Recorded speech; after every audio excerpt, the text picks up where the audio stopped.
Hey, disciples, I hope you're ready today. We're actually going to be zooming in on the identity of Satan. We're going to just brush stroke over this. We're not going to go too deep because we're not going to give him any more credit than he's due. This is all about Jesus. Stay tuned.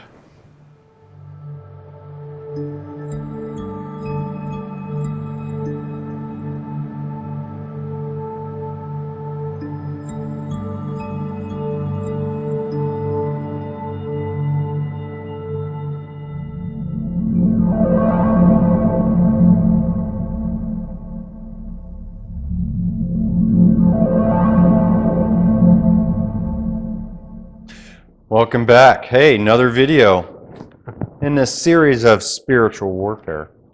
So, hey, we have Satan to talk about today. Let's talk about that. Oh, well, you see, dragon, devil, serpent, and he's got some names. Yeah. So, let's talk a little bit about him today. So, who is he? Who is Satan? Well, let's go to the Bible. Revelation 12, 7 through 9. Now, war arose in heaven. Michael and his angels fighting against the dragon, and the dragon and his angels fought back. But he was defeated, and there was no longer any place for them in heaven. And the dragon was thrown down, that ancient serpent, who is called the devil and Satan, the deceiver of the whole world. He was thrown down to the earth, and his angels were thrown down with him. Okay. Satan is the leader of the angelic revolt. Yep, that's right. He is the leader of it. Revelation 12:12. Therefore, rejoice, O heavens, and you who dwell in them. But woe to you, O earth and sea, for the devil has come down to you in great wrath, because he knows that his time is short. Wow. So look, we know that Satan, he's already defeated by Christ's work on the cross, okay? And he was cast out of heaven. But he still continues his revolt to this day. You know, That's right. And it's going to be until the day of judgment, which can still be a ways away. Yeah. God in his sovereignty sees that Satan can still fulfill a role in God's eternal purposes. Now, that's a loaded sentence right there. Yeah. You're like, really? God's allowing? Yeah, actually. He allows some things. That's right. Hey, just as a reminder, he allowed Satan to sift Peter as wheat. Like wheat, yep. Yeah. So let's look in the Gospel of John, chapter 8. It reads, "You are of your father, the devil, and your will is to do your father's desires. He was a murderer from the beginning, and does not stand in truth, because there is no truth in him. When he lies, he speaks out of his own character, for he is a liar and the father of lies." Pretty harsh words. Yeah. Right? So as we look at Satan here, he is the originator of sin, Yeah. the father of all who sin. Right? Jesus is actually speaking to the Pharisees, who, despite all they've seen and heard from Jesus, still set their hearts on destroying him. Right? They're against what Christ is saying and preaching. So in calling Satan a murderer, it is appropriate to remember that though this is tempting, through his tempting of Eve, he especially murdered the entire human race, as he brought death and decay through sin. So his temptation actually brought death to all mankind. The first expression of mankind's fall in the Bible was the murder of Abel by his brother. Right? Satan actually accomplished all this through the power of a single lie. He deceived Eve and continues to deceive the world today. He truly is the father of all lies, and that's what we see him as in the Bible. So when we choose to sin, even though we're telling small lies, we align ourselves with the father of lies. Whew. That's a lot. That is a lot. Let's go to the next question. What is the extent of Satan's power? Okay. What are his limits? Good question. This is a good question. Let's go to Job, chapter 1, verses 6 through 12. Now there was a day when the sons of God came to present themselves before the Lord, and Satan also came among them. And the Lord said to Satan, "From where have you come?" And Satan answered the Lord and said, "From going to and fro on the earth, and from walking up and down on it." And the Lord said to Satan, "Have you considered my servant Job, that there is none like him on the earth, a blameless and upright man who fears God and turns away from evil?" Then Satan answered the Lord and said, "Does Job fear God for no reason? Have you not put a hedge around him and his house and all that he has on every side? You have blessed the work of his hands, and his possessions have increased in the land. But stretch out your hand and touch all that he has, and he will curse you to your face." Mm. And the Lord said to Satan, "Behold, all that he has is in your hand. Only against him do not stretch out your hand." So Satan went out from the presence of the Lord. Mm. All right, so what do we learn about Satan and his authority? Mm. All right, well, how about this? Satan is actually on the leash. Mm. Yeah. He's only limited to the amount of destruction that he's allowed to by God, and whatever he wants to do in the world in regards to that destruction. Yeah. Okay? He always has to do it within a parameter God gives him. Yeah. Makes sense. You know, so what do you think about this? Does this bother you? Mm. Is it disconcerting to think God specifically allows Satan to work evil in this world? Does this affect your view of God? Mm. So look, even Satan in all his rebellion is still used by God for his holy purposes. It is. It's true. Satan can only accomplish what fits into God's plan. That's right. His perfect plan. That's right. Yeah, we have to understand God is sovereign. Yes. Right? He is in complete control. He is. Right, so we're going to look at Job again, and we're going to look at chapter 1, verse 13 through 15, and also verse 17. Now there was a day when his sons and daughters were eating and drinking wine in their oldest brother's house. And there came a messenger to Job and said, "The oxen were plowing, and the donkeys feeding beside them, and the Sabeans fell upon them, and took them, and struck down the servants with the edge of the sword, and I alone have escaped to tell you."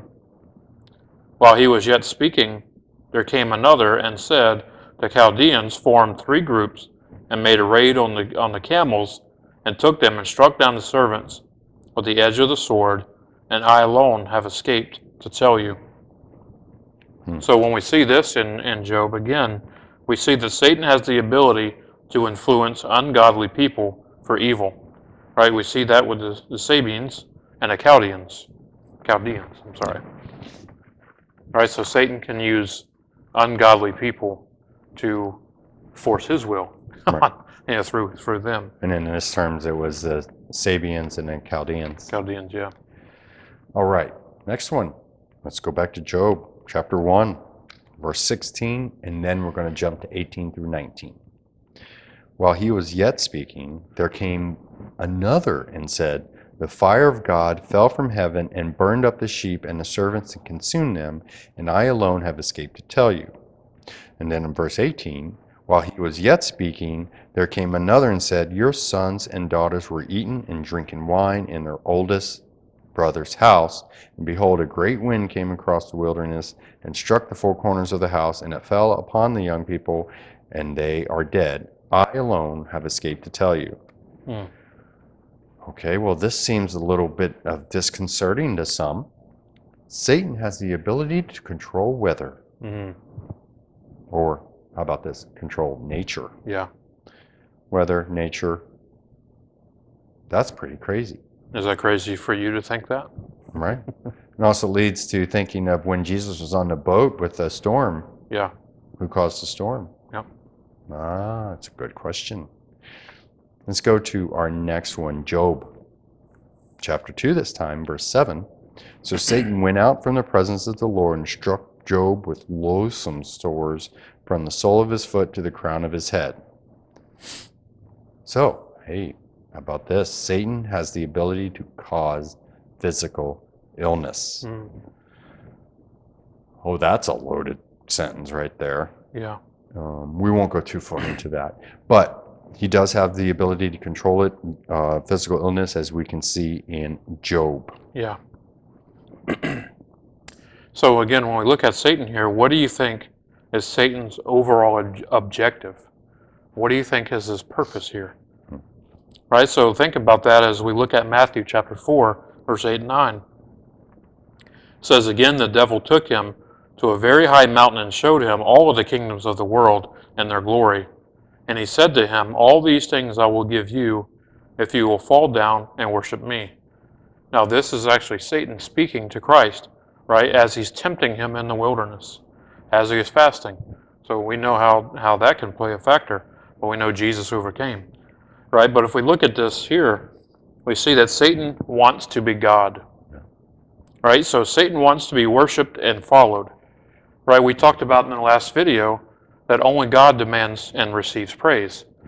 But now Satan wants Jesus to bow down and worship him. He wants to take the place of God in our lives also. Right, he has established his own kingdom. Right, we know this is a kingdom of darkness. But it is a kingdom of darkness, as I said, and of evil forces. And it's set up in direct rebellion against the kingdom of heaven. So, as we see in the scriptures, everything that God has set up and established and ordained, Satan wants to counter that and have his own hierarchy as he's trying to replicate what God is doing, obviously the complete opposite. So what God has for good, Satan wants to do for evil. So then we look at 1 Peter 5:8. It says, be sober-minded, be watchful. Your adversary, the devil, prowls around like a roaring lion, seeking someone to devour. Right? Many of us have heard that before. So we see this as part of his objective, as he wants to destroy mankind. Right? So one of the lies the enemy may throw at you is to say he loves you and he cares for you. He does not. He does not care about you one bit. All he cares is he wants to destroy you and keep you as far away from God as he can. So Satan has already been defeated by God, right, when he was cast out of heaven. Right? The only thing that he can do now is attack God and attack him with what God loves most, and that's us. Right? So we are God's children, his heirs, and his heart's passion. Right? Satan now exerts all of his energy, not only to keep us from God, but also to turn us against God and his purposes. In doing so, he makes certain we will experience his same fate, the lake of fire. So you could almost see it as if he knows he's going down, he wants to take as many people with him as he can. Yeah, that's true. And it's truly diabolical, really. It is, yes. So next question. Does talking about Satan himself, does that raise a tension in you? Does it make you uncomfortable? Why or why not? Look, I mean, we know that Satan is a very powerful individual, or Satan, Yeah. or an angel. Let's Yeah. put it that way. And yeah, so that raises to the next point as believers. Do believers need to fear Satan? Why or why not? We shouldn't have the need to fear Satan, Yeah, right? that's So right. we go to 1 John 4:4.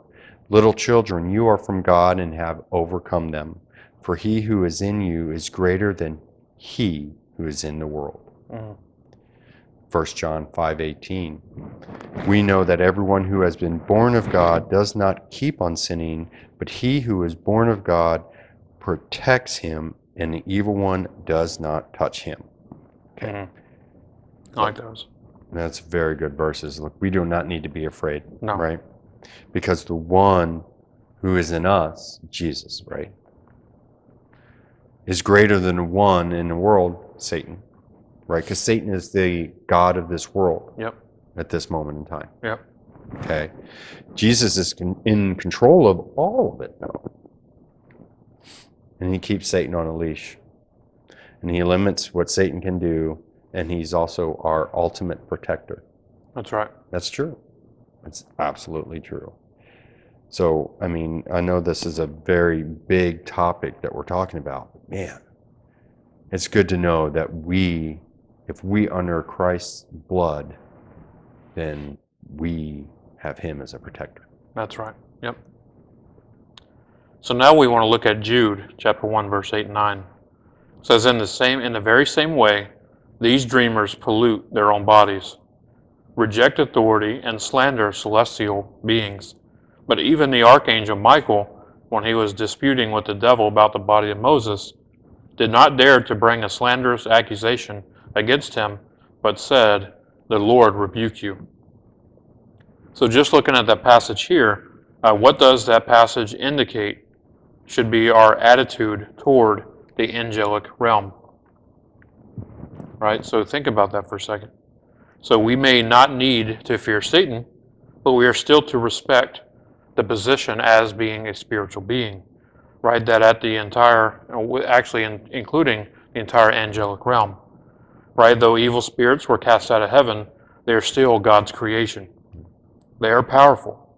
They are given a certain degree of freedom, as we've seen, and they are to at least be understood, right? I'm not going to say they are to be respected, but they are to be understood.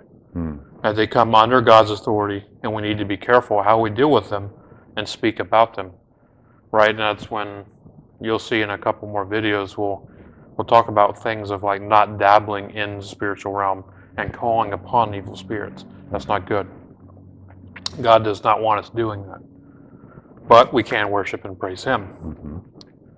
And also there's the false notion, again, as we're talking about Satan, of what his identity is. And it was during the Dark Ages that Satan was portrayed as the red being with the horns and the pitchfork and the wings. Yeah.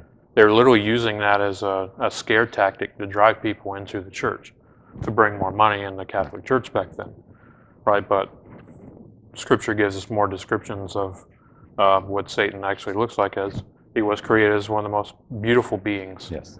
Right, and that's not to say that he can't appear to us in a form that would probably bring about fear. But we are to not fear him because, as Aaron had stated, we have Christ in us. And we know that there's nothing else more powerful than Jesus. So, how might understanding the content of this study affect how you live this week? Again, we're not bringing this out to scare you, because that's obviously fear is not of God. We're just trying to make you aware of, as we talked about before, there are angels and there are demons or evil spirits. And just like hierarchy of the military, they have a commander, and that being Satan.